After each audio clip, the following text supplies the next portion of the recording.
I'll give you a little backstory. Last March, my co-authors and I were asked to write a paper about COVID. Last March. So early on. Early on. This was when we were in full-scale panic as a country. And somebody called me up and said, I'm putting together a special session at this conference. Do you have a paper on COVID that you'd like to present? You know, nudge, nudge. Would you like to write one in a week, in other words? Exactly. I was like, sure, of course we have a paper on COVID. We very, very quickly realized, look, COVID's interesting, but that will go away eventually. The question is, what's permanent from COVID? And that led us down this path of working from home might be permanent. And then it was like, well, how do we measure the essential ingredients of economic activity related to working at home? And that's what set us down this track. Morris Davis is an economist in the business school at Rutgers University. My specialty is real estate, but I also work on finance and economics.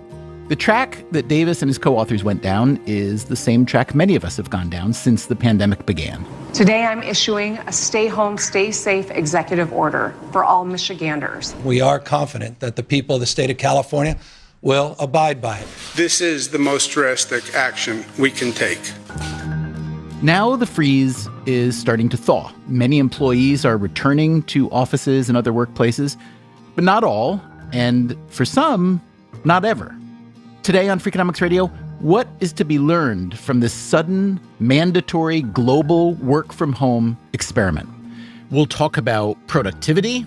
Working at home is always less productive than working at the office. Always. We'll ask what this means for real estate. To be a great 21st century city, we do need high-performing, high-quality office space. And some surprising changes that may go even deeper. So this was like reverse brain drain happening. It's coming up right after this.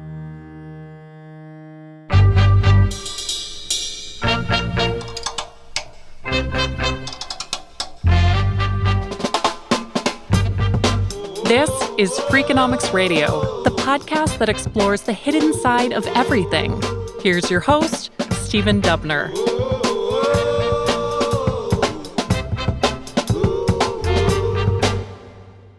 Let's take one profession that you're intimately familiar with, which is college professor. Have you been teaching online during the pandemic?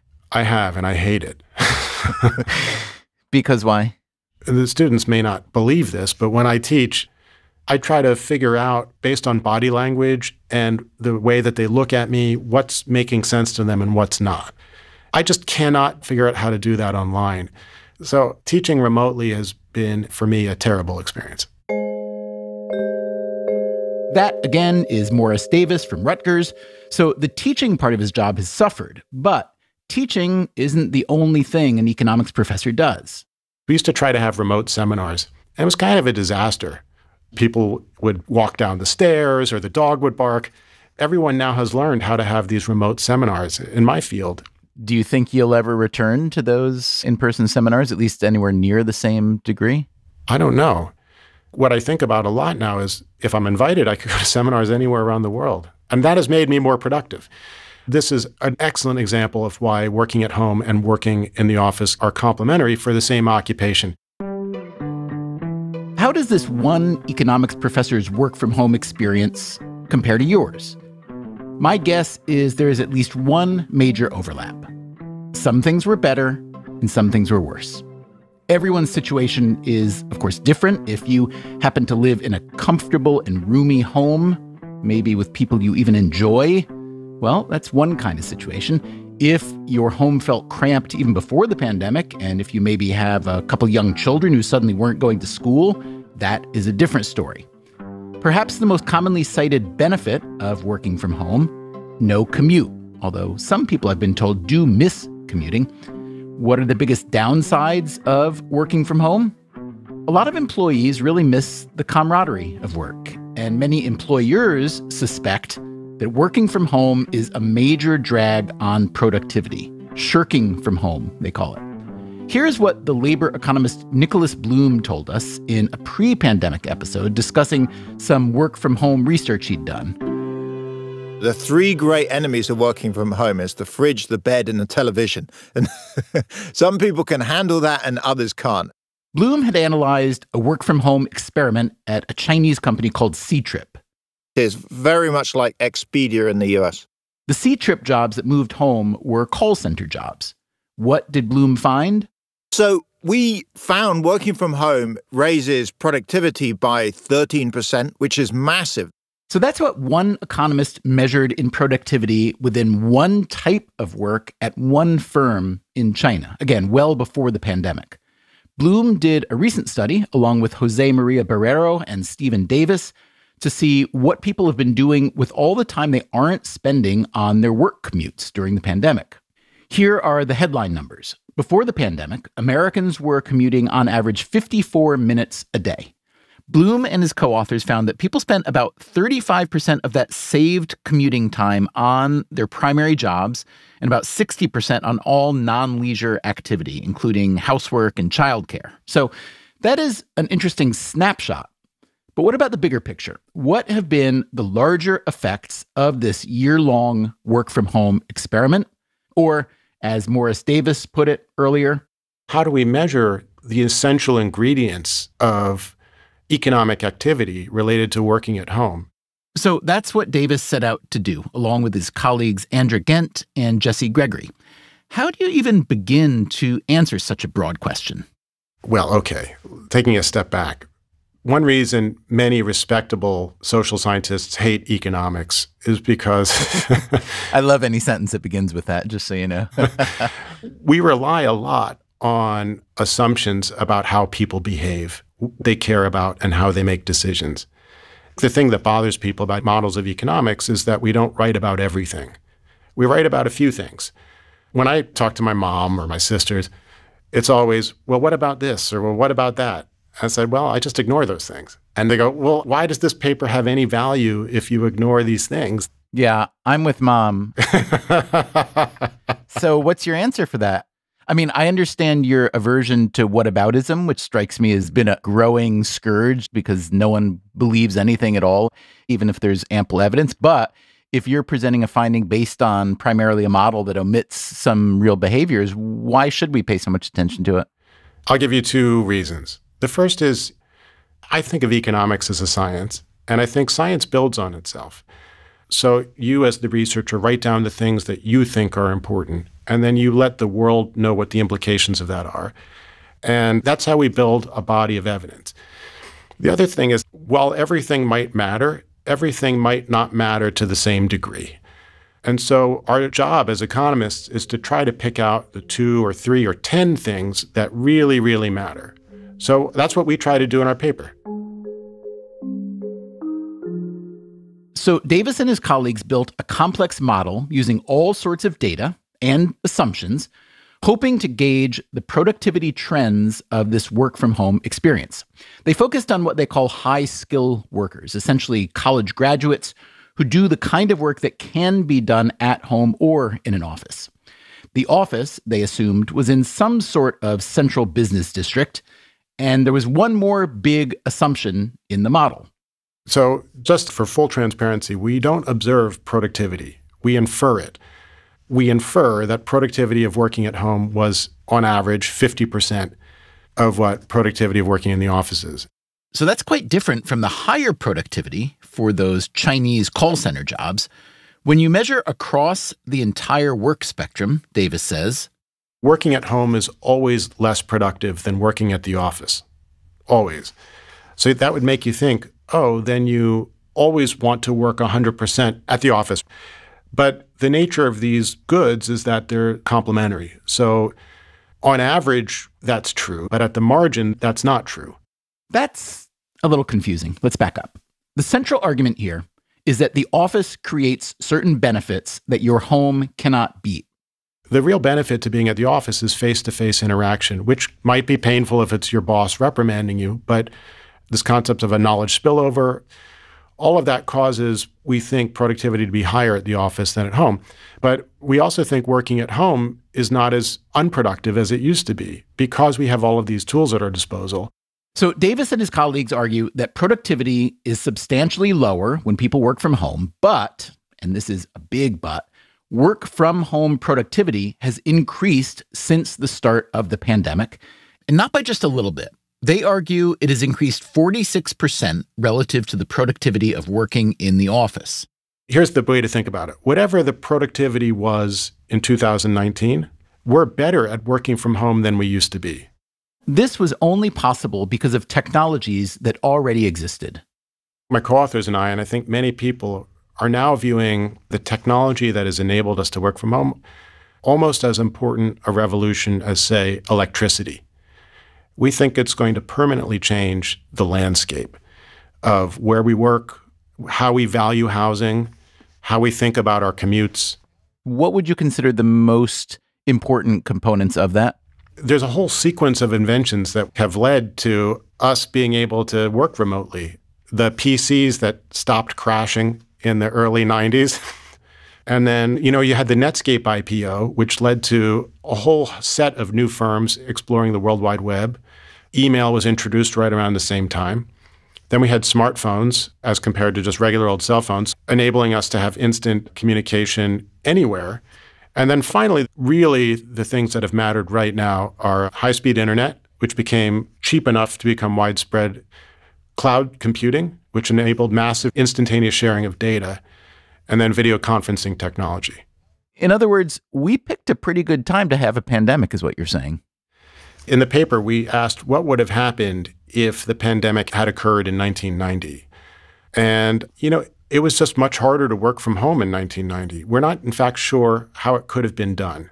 The ability to work from home buffered the impact of the pandemic on many people's productivity and incomes, as well as sickness, too. And for some people, the fact that you have access to good coffee or you can take a brisk walk, that makes working at home have other benefits, too. And theoretically, if you're more satisfied or happier, that may lead long-term to more productivity that we haven't even seen yet, right? That's right. I think what's rapidly changed is our ability to use the existing technology. It's never been adopted en masse like this. Expectations can be reset about what can be achieved. Let's say that you're the CEO or the owner of a firm where working from home is a possibility and you have 1,000 employees and you realize that their work from home productivity is decent, although not as good as when they come in. How do you think about the balance of productivity versus your real estate? You used to have to house during the day 1,000 people. What do you do now? Boy, that is an awesome question. And that's a question that every employer is asking right now. How much space do I need and where should it be located? So here's something we assume in the paper that non-economists will bristle at, but maybe if we just talk it out, you'll get comfortable with it. We assume that workers are paid their marginal product for labor. Now, if workers invest more in a home office, according to our assumptions in the model, that makes them more productive and their wages go up. So the chain is firms will pay less for office space, but they'll have to pay workers more because workers are more productive. So firms will still be paying for office space. They'll be paying it to workers for workers to rent their own. So what happens to the price of commercial office space? What are you predicting? Let me just give a caveat that if the space can be converted, then the impact on prices differs. But if the space can't be converted, the price of office space will fall by about 20% in the central business district. Would we see a corresponding rise in exurban or suburban office space? Well, we don't take a stand on that. I've talked with employers around the state of New Jersey just to ask them what's going on, how are you handling this? We don't know if employers are going to set up small satellite offices so that people have the option of leaving the house but going somewhere close by, which I think matters a lot if you have small kids. But we do talk about the price of housing. We predict that the price of housing will increase between 11 and 20%, depending on where the housing is located. People expect to work from home more frequently, and they want more space in their house when they work from home. I would almost think that if central business areas are going to decline, as you predict, and therefore people have more flexibility about where they live, that theoretically housing prices wouldn't have to rise so much because there's now more flexibility, there's more options, and I can choose to live in other places.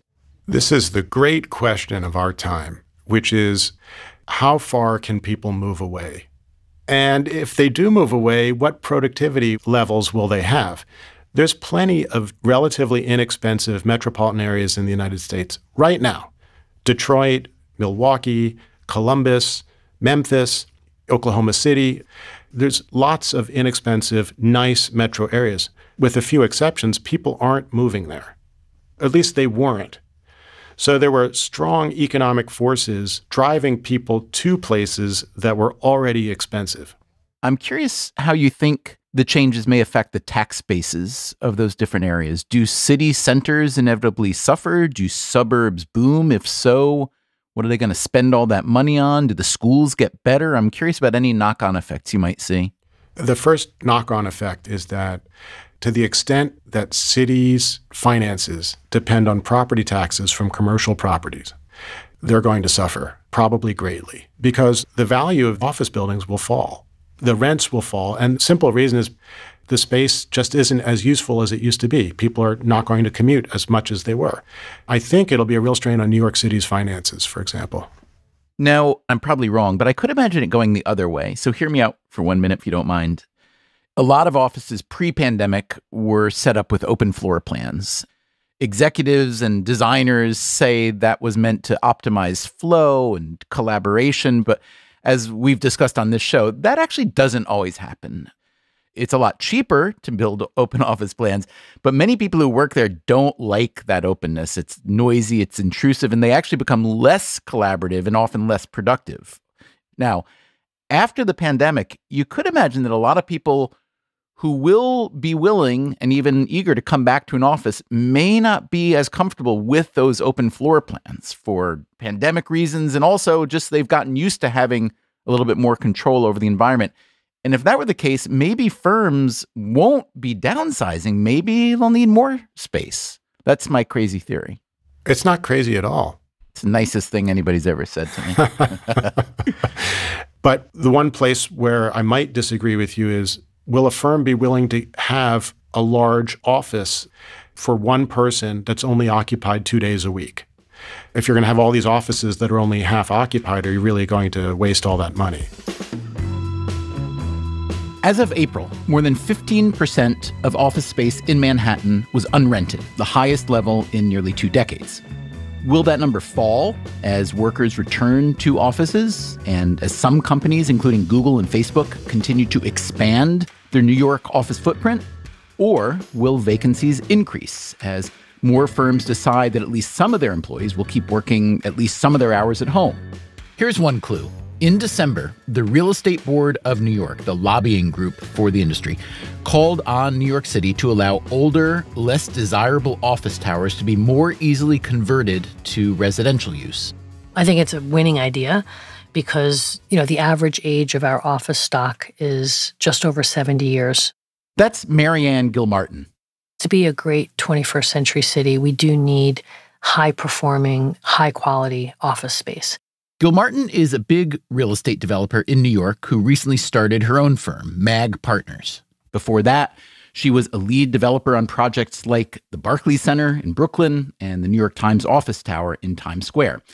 She mentioned one of the biggest and flashiest new developments in New York, Hudson Yards, a complex of office and residential and commercial properties on the far west side of Manhattan. It opened about a year before the pandemic. Lately, much of it has sat empty, but Gilmartin is bullish on its future. I do think that Hudson Yards is really an example of high-performing space and a flight to quality. Because let's be clear, Hudson Yards was never considered convenient. And so this flight to quality means that some of the older office stock in certain locations should be considered for conversions. Because if we convert some of the older office buildings, we will take down the supply of office space.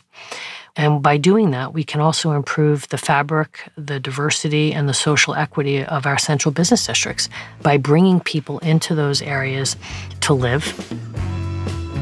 But what if the whole idea of the central business district has begun to permanently erode? Yes, this idea has a long and profitable history, and economists have shown there are huge benefits to density. Indeed, the world has become more and more urban over the past few centuries as a place to work and live and play. How much will the pandemic change that? For all the advantages that density offers, the pandemic has shown the downsides too.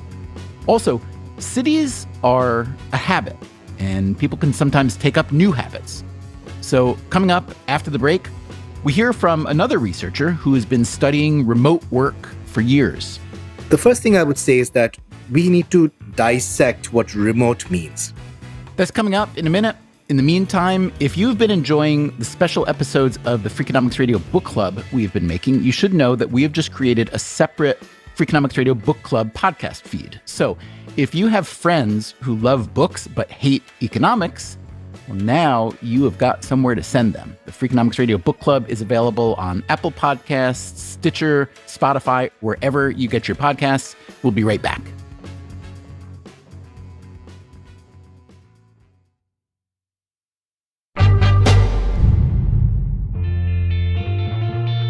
As of today, roughly 50% of U.S. workers are still virtual. A year ago, that number was around 70%.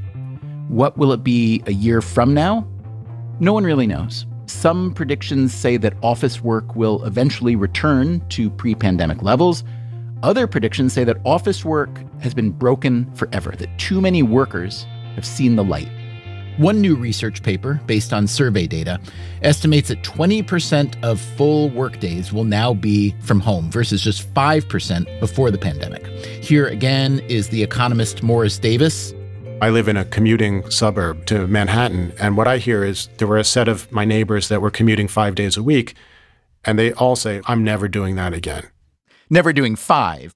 Never doing 5. They might do 1 or 2. Yeah, somewhere between 1 and 3 is the number that I hear. Everybody makes predictions about everything all the time. Do you think that the prediction, the stated desire, will bear any resemblance to the reality? Yes. Because why?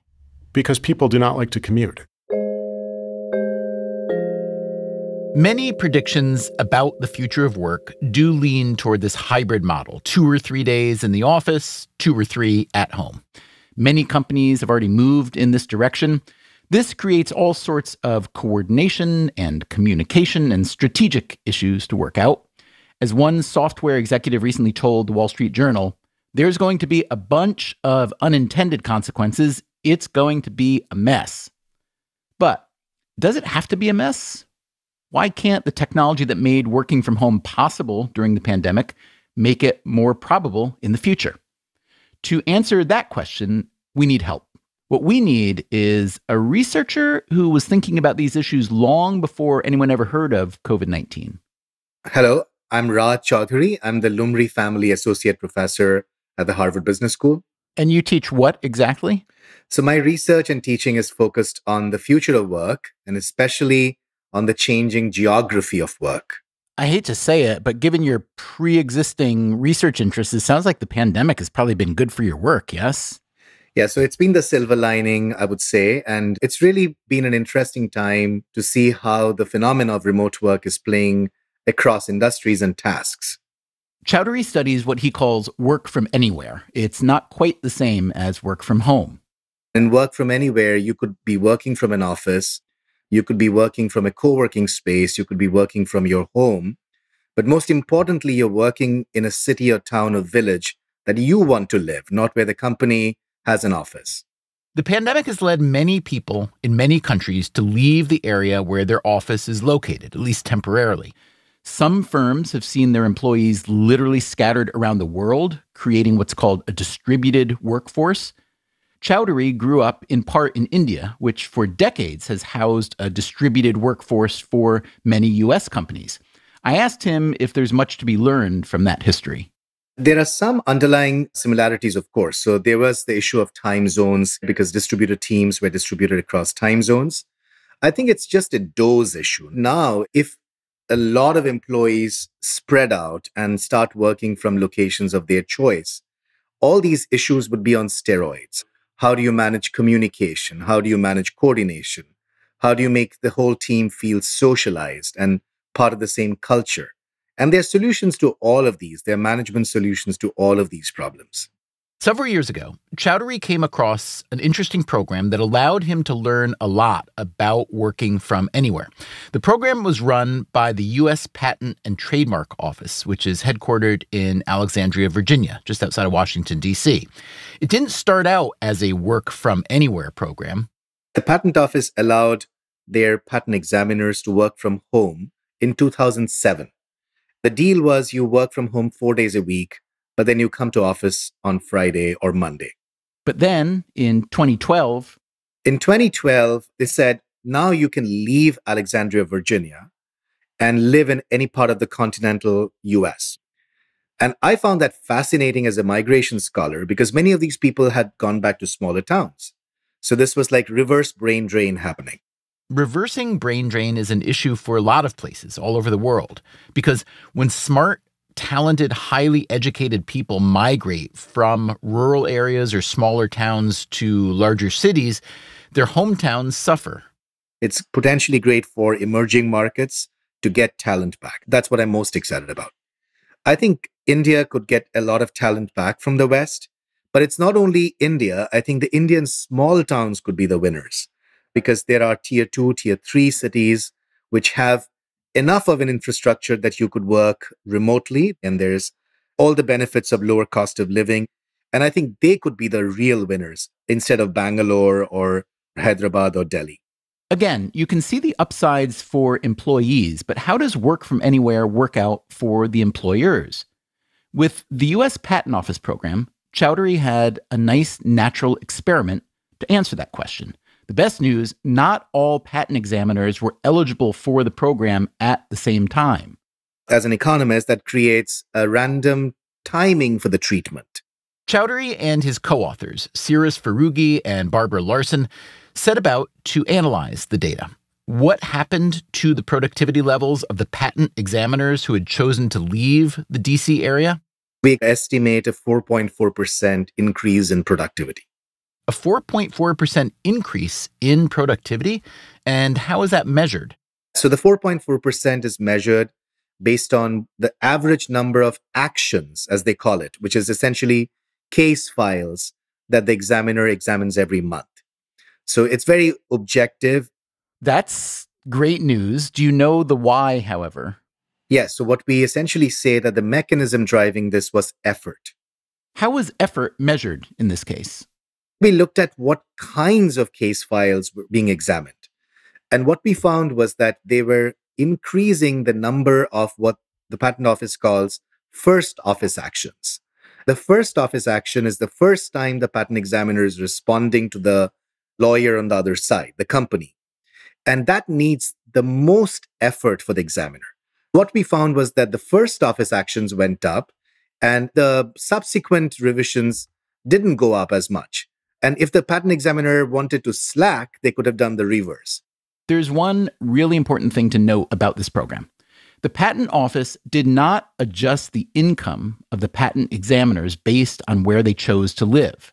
And that was clearly a benefit because real income went up. That's because the Washington, D.C. area is expensive to live. You may have heard that Facebook, for instance, has announced its employees can live wherever they want for the foreseeable future. But if they're no longer living in somewhere like Silicon Valley, they will no longer receive Silicon Valley salaries. Chowdhury prefers the Patent Office model. My intuition tells me that that is the right way to structure salary. Because if you adjust salaries based on location and not task, then the risk is that your right tail of the distribution of talent will jump to your competitor if your competitor gives them the same salary for where they're living. Chowdhury's analysis of the Patent Office program didn't include just quantitative data. He also interviewed patent examiners. And the story that came, Stephen, was one of loyalty. That I was really helped by this policy because now I could move to Philly and my daughter needs some medical treatment, which is only available in Philly. No other organization will let me work in Philly and do the kind of work I'm doing. So I have to give something back. That is so interesting. And it also implies that this increasingly fractious relationship between firms and employees may be turning a corner, at least for some sectors. Yeah, so we actually framed the work from anywhere policy as a non-pecuniary benefit. It was highly valued by the patent examiners, especially women. So the other group I spoke to were the military spouses and diplomatic spouses. And their story was that we had to change our jobs every few years because our spouse was moving some base. And now we don't have to because now we can work from anywhere. So it was a story of being happy and working harder. Okay, but what about then any kind of objective measure of quality? Was there one? Yes, so we looked at two. We looked at these requests for continued examination, which come from the firms and the patent lawyers on their side. And we didn't find any change. So quality on that measure didn't go up or down. And the other thing we looked at is the most objective measure of quality on patent examination is how many citations to prior art is being added by the examiner. And we found that didn't change. So quality didn't improve, but it also did not deteriorate.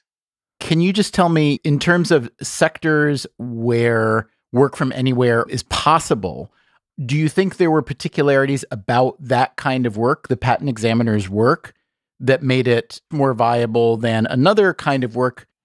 So my priors have changed. So prior to the pandemic, my thinking was that work from anywhere is more amenable to tasks which can be performed more independently, such as the patent examination task, or think about call center workers.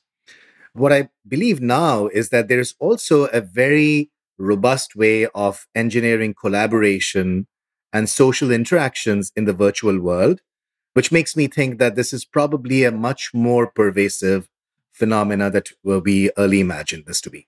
Why do you believe that now? So a specific experiment I ran last year was around this phenomenon of virtual water coolers, which engineered these random interactions in the workplace between really senior managers and new employees. And we found fascinating effects on performance, on the probability of getting an offer for a full-time job. Would you say that it was much more likely for, let's say, a low-level or new employee to interact with a senior executive at this virtual water cooler than if they actually were working at the office? So these are interns all participating in this virtual internship last year. And what they write in the surveys is that these interactions facilitated knowledge sharing, which normally would not be written down in any manual. It's stuff that the senior manager would tell you only when they talk to you. This actually goes back to research in the 1970s by Tom Allen at MIT. He studied our social interactions in the physical office. And the amazing insight there was, yes, we do have these serendipitous water cooler conversations or cafeteria conversations, but it's almost always with people in very close proximity of us in the office. So it exponentially decays with distance in the office. And if there's a floor between the two people, forget about it. But in the virtual world, you can bring anyone together. So presumably you can have much richer and more virtual interactions than real physical ones. So if I'm a senior manager and I'm thinking the pandemic is hopefully winding down soon, and I plan to gather all of my employees back in the office, what's a key lesson about this virtual water cooler that I should try to replicate in the office? So first off, I think that's a terrible idea. Wait, you think it's a terrible idea to have all the workers back or to replicate the virtual water cooler? No, to go back in time to 2019. Even if workers are being brought back to the office in a hybrid remote context, I feel virtual water coolers are a great tool to facilitate discussions that would normally not happen. All right. Why, Raj, is it a terrible idea to go back to 2019? And persuade me that your answer is not influenced by the fact that you are a work from anywhere scholar. So, I think I am conditioned by that, but I'll make a case for you. So the case is that for the individual worker, it would be sort of taking away the flexibility that workers are craving, especially women, because there's tons of research which has shown that in the past, women have borne the brunt of dual career situations. So if you had a promotion opportunity that might make you move from, Columbus, Ohio to New York, and your spouse doesn't want to move there. You forego that promotion opportunity. So work from anywhere allows companies to hire from anywhere and create a more inclusive workforce based on gender, based on disabilities. So my prediction, and of course this is testable, is that companies that do not offer this option are going to lose the right tail of the talent distribution. You know, I found that with our project, with Freakonomics Radio, we are built to have remote work, although pre-pandemic, I was the only one that worked remotely. And that's just because I like being alone and I'm a little bit antisocial. In the last, 14 months, we found that hiring is a totally different prospect because, of course, anyone can be anywhere. If I can hire from not just the New York area, but anywhere else in the country or indeed the world, I have access to a much higher caliber pool and larger pool of labor, yeah? That is absolutely correct.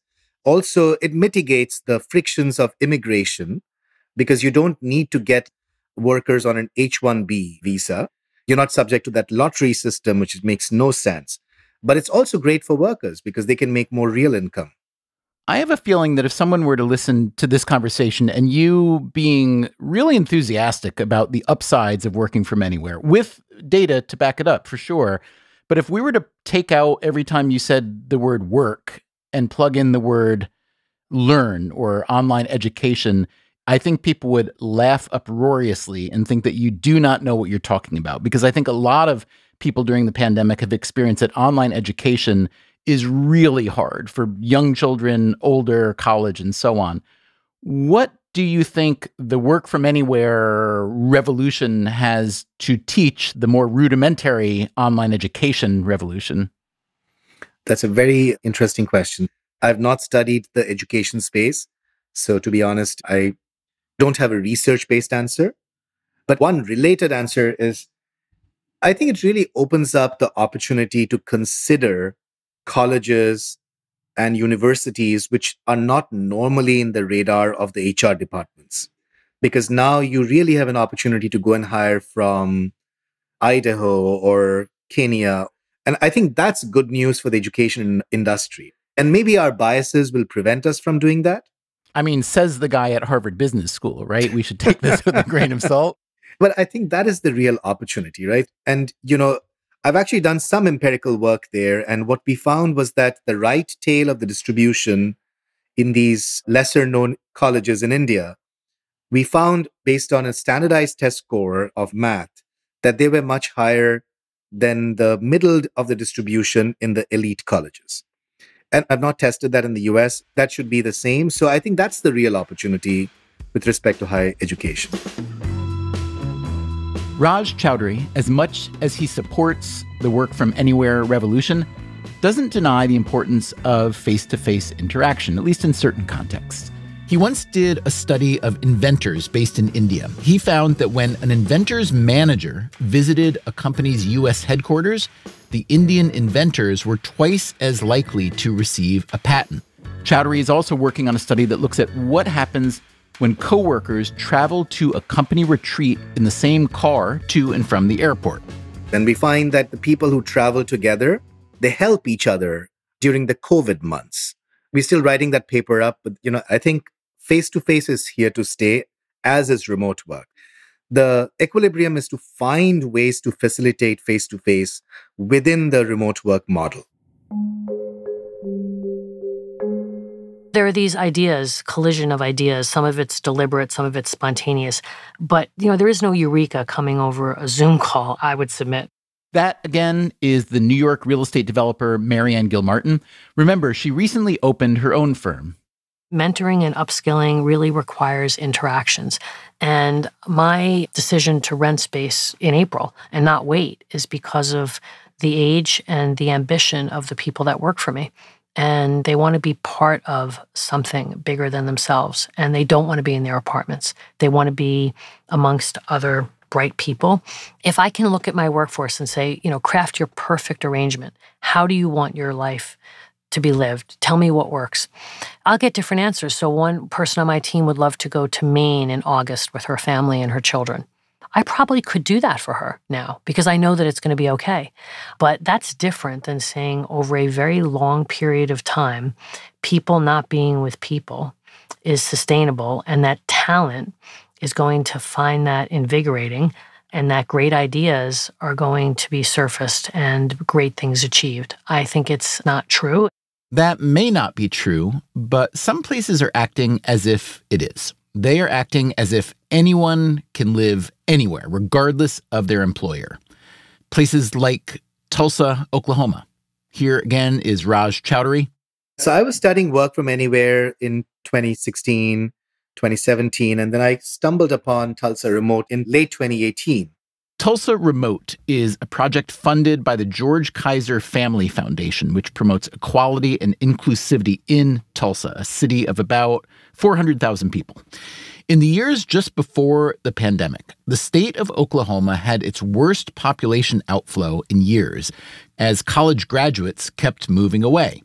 Tulsa Remote wanted to reverse this brain drain, although you didn't have to be from Tulsa to take advantage. You just had to prove you lived outside the state of Oklahoma. And the incentive was a financial one. They offered $10,000 to each remote worker who would move to Tulsa and stay there at least for a year. A lot of cities use incentive schemes and tax breaks to attract employers, but Tulsa Remote, taking advantage of work-from-anywhere technology, was going after employees. The reason I like the Tulsa Remote experiment is it talks to this chicken and egg problem when you're trying to attract companies, because the company might get a huge tax break, but the company also needs workers. And traditionally, the problem has been companies don't want to come to these small towns because there's not enough talent. And then workers don't want to come there because there are not enough companies. But if you can move workers who could remotely work for other companies, then you're breaking this vicious cycle. In 2018, the first year of Tulsa Remote, there were 25 slots available for the $10,000 bounty.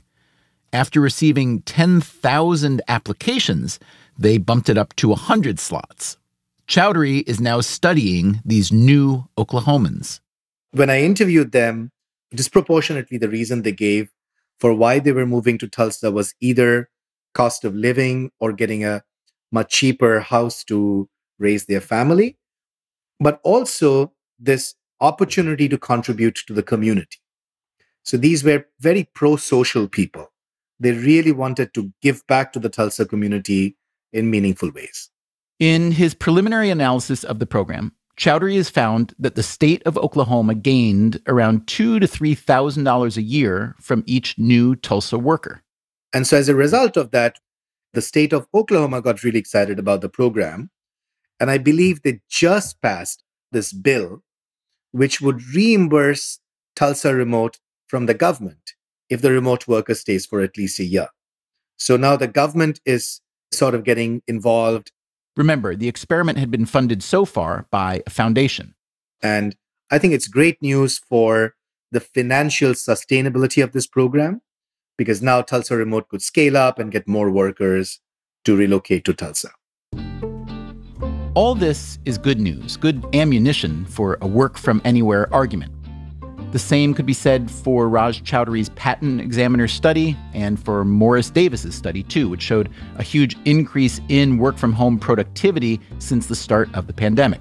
Still, all these studies revolved around a certain kind of worker, a worker whose talents and education and training made them eligible for working from home in the first place. But that does not describe all workers. This was one more assumption that Morris Davis and his colleagues factored into their predictive model. We expect income inequality to widen as a result of this work-from-home revolution. You're much more likely to benefit from work-from-home technologies if you're already a highly skilled, well-compensated employee. We've boosted the productivity of people that were already productive and made a lot of income. You know, work-from-home technology doesn't help you if you're a barber or if you are a delivery person. Because the work-from-home technology disproportionately affects people that are already high wage and high skill, we expect income inequality to widen by a significant margin. Do you have a number? Yeah, we do. Right now, the ratio of income of high skill to low skill, where high skill is defined as a four-year college degree, right now that number is about 1.8. We expect that number to increase by 7%. To a number like 1.92, 1.93. And moreover, talking about the high income, high skill gains, I mean, I don't mean to sound immodest. We are them, right? It's the high income, high skill workers who are telling the story of this working from home revolution. That's right. By the way, this work from home revolution is a continuation of trends that have started since the mid-70s. There's a concept called skill bias technical change. It means that the inventions that have come online over the past 40, 50 years, they've primarily benefited high-skilled workers. So this is just an unfortunate continuation of trends that have been in place. As we've heard today, there are a variety of moving targets, a variety of unknowable variables when you think about the future of work. If you are a big believer in technology per se, you may think that lower skilled workers will also benefit eventually. If you're a skeptic, you might see the gap widening. We've been exploring the relationship between technology and labor for years on this show. Most recently, in episode 461, How to Stop Worrying and Love the Robot Apocalypse. And we'll continue to talk to smart researchers like Morris Davis and Raj Chowdhury to figure things out. Thanks to them and to Marianne Gilmartin for all their wisdom today. Meanwhile, coming up next time on Freakonomics Radio, the debut of a brand new podcast that's going to ask and answer some fascinating questions. Questions like why children with summer birthdays are more likely to get the flu, or why patients with heart problems do better when cardiologists leave town. The doctor is in, but this doctor is also an economist. A new show from the Harvard double threat Bapu Jena. It's next time on Freakonomics Radio. Until then, take care of yourself, and if you can, someone else too. Freakonomics Radio is produced by Stitcher and Renbud Radio, and it's part of the Freakonomics Radio Network, which also includes No Stupid Questions, People I Mostly Admire, and Sudhir Breaks the Internet. We can be reached at radio@freakonomics.com. This episode was produced by Mary DeDuke. Our staff also includes Allison Craiglow, Greg Rippin, Joel Meyer, Trisha Bobita, Mark McCluskey, Zach Lipinski, Rebecca Lee Douglas, Brent Katz, Morgan Levy, Emma Terrell, Lyric Bowditch, Jasmine Klinger, and Jacob Clementi. Our theme song is Mr. Fortune by the Hitchhikers. All the other music you hear was composed by Luis Guerra. You can get the entire archive of Freakonomics Radio or any of our shows on any podcast app. If you'd like to read a transcript or the show notes of Freakonomics Radio, that's at Freakonomics.com. As always, thanks for listening. I have a blank slate to just talk? You do? We'll chop it up and butcher it, don't worry. We'll misquote it in all kinds of ways. Oh, perfect. Perfect. The Freakonomics Radio Network. Stitcher.